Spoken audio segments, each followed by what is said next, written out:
Hi friends, आज हम लोग सर्वनाम चैप्टर पढ़ेंगे। ठीक है, तो चलिए सर्वनाम क्या है देखते हैं। ठीक, चलिए इसकी डिफिनेशन देखते हैं। सबसे पहले देखिए, संज्ञा के स्थान पर प्रयुक्त होने वाले शब्द क्या कहलाएंगे? सर्वनाम कहलाएंगे। मतलब जहां पर संज्ञा शब्द का यूज होगा या उनके स्थान पर, ठीक है, संज्ञा के शब्द के स्थान पर जो भी कोई शब्द यूज होगा वो क्या कहलाएंगे? सर्वनाम कहलाएंगे। ठीक है, ठीक है। इनकी 11 संख्या क्या होती है? 11 होती है। ठीक है, इनकी संख्या क्या होती है? 11। तो 11 संख्या क्या क्या होती है? जैसे मैं, तुम, वह, आप, जो, सो, कौन, क्या, कोई, कुछ, ये सब कितने आएंगे? वो सब कितने आएंगे? इसी संख्या में आएंगे। ठीक है, इसी संख्या के अंतर्गत। ठीक है, तो संख्या के अंतर्गत। ठीक है, अब इसके प्रकार देखते हैं। क्या देखते हैं? इसके प्रकार देखते हैं। ठीक है, तो चलिए इसके प्रकार क्या है। ये पहला है पुरुषवाचक सर्वनाम। पहला क्या है? पुरुषवाचक सर्वनाम है। पुरुषवाचक में क्या होता है? जैसे मैं, तुम, वह, इसी इसके अंतर्गत आएंगे। ठीक है, दूसरे में आएंगे निजवाचक। निज में मतलब आप। ठीक है, निजी में मतलब क्या हो जाएगा? आप बोल दिया जाएगा कि निजवाचक नहीं कर बता देंगे। ठीक है, तीसरा है संबंधवाचक। मतलब जिसका, उसका, जो, सो, ये सब किसके अंतर्गत आएंगे? संबंध के अंतर्गत। मतलब जिसका है, उसका है, या जो है या सो है, ये किसमें आएंगे? तो संबंध के अंतर्गत। चौथा क्या है? निश्चयवाचक। मतलब निश्चित हो। ठीक है, जैसे यह है, वह है, ये सब किसके अंतर्गत आएंगे? निश्चयवाचक के अंतर्गत। अब देखिए बात अनिश्चयवाचक के अंतर्गत। अनिश्चयवाचक में जैसे कोई, इसका कोई गारंटी नहीं कि कोई है। ठीक है, मतलब कोई बोल देंगे। ठीक है, लेकिन है क्या नहीं है पता नहीं। कुछ कोई है, कुछ है, ये सब इसके अंदर आएंगे। मतलब कोई गारंटी नहीं है, मतलब ना इसमें कोई विशेषता का उपयोग ना हो। ठीक है, इसी तरह से प्रश्नवाचक।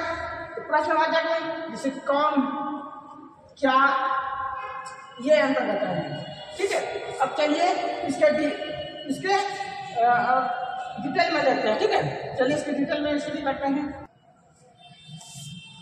देखिए इसके डिटेल में देखते हैं। पहले पुरुषवाचक सर्वनाम देखते हैं। ठीक है, अभी पहले देखे हैं कुछ प्रकार के तरह से, लेकिन उसके डिटेल में इसको देखते हैं। ठीक है, तो पहले पुरुषवाचक प्रकार से डिटेल में देखते हैं।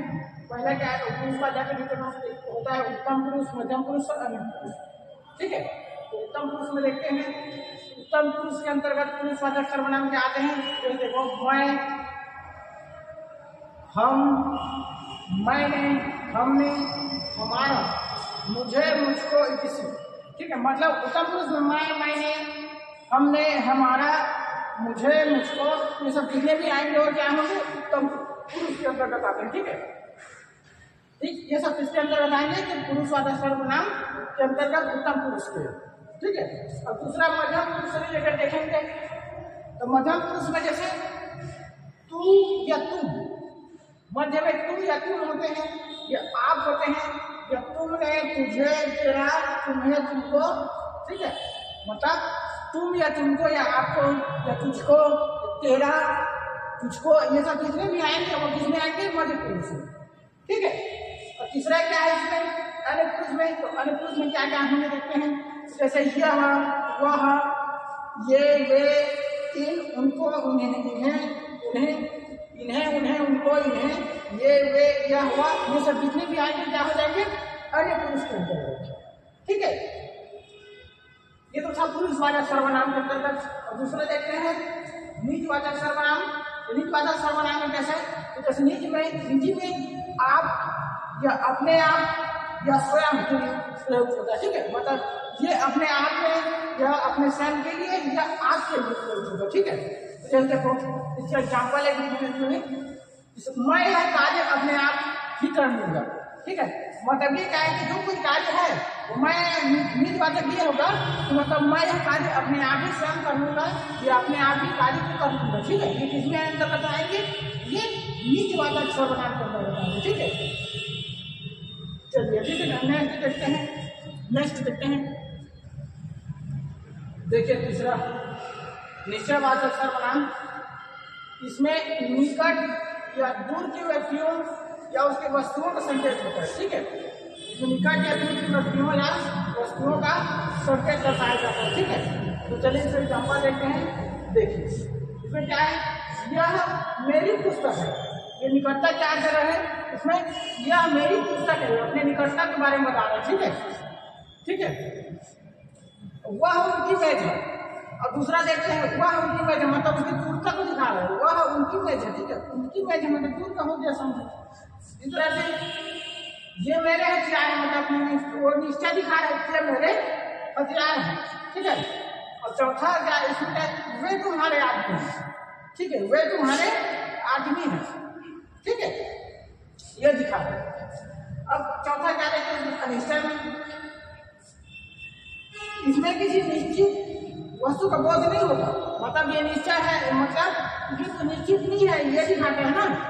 अनिश्चय का इसमें बोध होता है, मतलब इसमें किसी निश्चित वस्तु का बोध नहीं होता, ठीक है, ये दिखाएगा। तो जैसे कोई आ गया तो क्या करोगे, अब उसमें कोई निश्चय है क्या, निश्चय है क्या, नहीं है, वो निश्चय है, कोई आ गया तो बोला है ना, असंभव वाली बात होती है, ठीक है। कोई इसमें कोई या कुछ शब्द का यूज होता है, कोई आ गया तो क्या करोगे, मतलब क्या है, असंभव वाली बात क्या है, अनिश्चय है।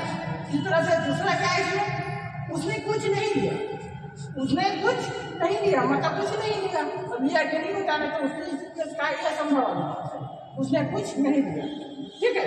किसके अंतर्गत आएंगे, ये आएंगे अनिश्चयवाचक के अंतर्गत, ठीक है, ठीक है। चलिए आगे देखते हैं। देखिए पांचवा देखते हैं, संबंधवाचक सर्वनाम, ठीक है।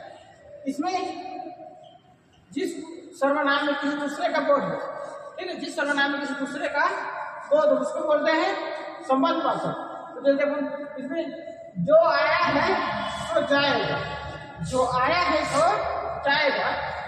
इस एग्जाम्पल में राजा और राम की प्रतीक, मतलब जो आया उसको जाना पड़ेगा, मतलब जो खाया सो जोया, जो सोया सो खोया, जो जागा सो पाया, इसमें किसी के अंतर्गत इसमें क्या दिखाना है, संबंध दिखाना है, ठीक है। इसमें संबंधवाचक होता है ना, एग्जाम्पल है कि जो आया है सो जाएगा, एग्जाम्पल राजा ने फकीर, इस तरह से जो सोया है सो खोया, जो जागा सो पाया, जैसे किसी के अंतर्गत आएंगे कि संबंधवाचक, ठीक है। इस तरह से अब देखते हैं छठवां क्या है, प्रश्नवाचक सर्वनाम, ठीक है। इसमें प्रयुक्त होने वाले प्रश्न उत्पन्न होने वाले शब्द या प्रश्न करने के लिए जो प्रयुक्त होने वाले सर्वनाम क्या कहलाते हैं, प्रश्नवाचक सर्वनाम कहलाते हैं, ठीक है। मतलब ये प्रश्नवाचक मतलब प्रश्न की युक्त होते हैं, ठीक है। तो चलिए देखते हैं इसमें, देखो कौन आया था, यहाँ पर एक प्रश्न आ रही है ना, कौन आया था, ठीक, ये प्रश्न क्या, इस तरह से कौन गिरा, ये भी क्या क्वेश्चन मार्क है, कौन आया या कौन गिरा, कौन क्या करेगा, ऐसे टाइप का। ये सब किसने तरह जाएंगे तो प्रश्नवाचक सर्वनाम के ऊपर, ठीक है। तो चलिए ये सर्वनाम आपका कंप्लीट हो जाता है।